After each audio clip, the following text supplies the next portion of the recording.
Pasca kerusuhan di Kupang yang berujung pengerusakan sejumlah fasilitas milik Polri, Polda NTT menggelar pertemuan tertutup bersama 3 pimpinan 3 Matra TNI pada Kamis 20 April 2023. Pertemuan itu dihadiri Kapolda NTT Irjen Pol Johni Asadoma dan Rem 161 Wirasakti Brigjen TNI Fabriel Buyung Sikumbang, Kasrem 161 Wirasakti Kolonel Simon Petrus Kamlasi, Perwakilan Lantamal 7, Perwakilan Lanut Eltari, Penjabat Wali Kota Kupang George Hajo, Kapolresta Kupang Kota Kombes Polri Sian Krisna, serta pejabat NTT lainnya. Mengutip poskupang.com, pertemuan itu dimulai pada pukul 10 waktu Indonesia bagian tengah hingga saat ini masih berjalan.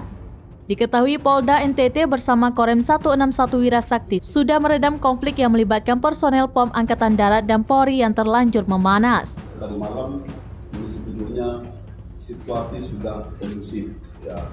Saat ini tim dari 2 institusi tersebut sementara mencari tahu penyebab terjadinya masalah tersebut.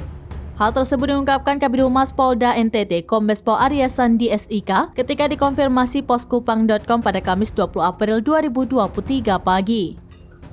Ya, itu semua dari dalam.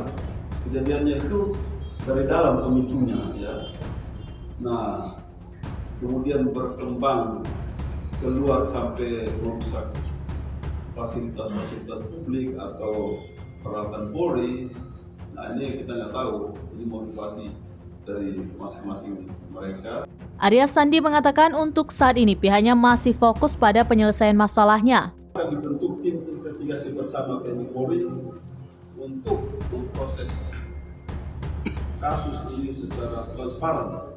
Sementara untuk hal lainnya akan diselesaikan kemudian.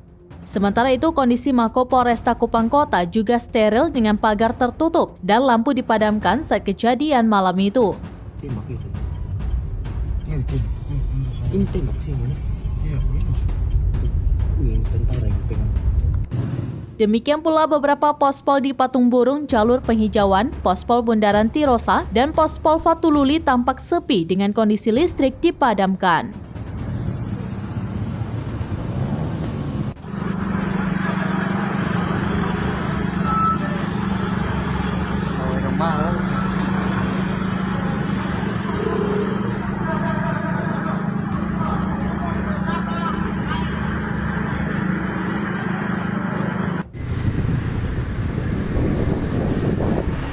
Habis Pak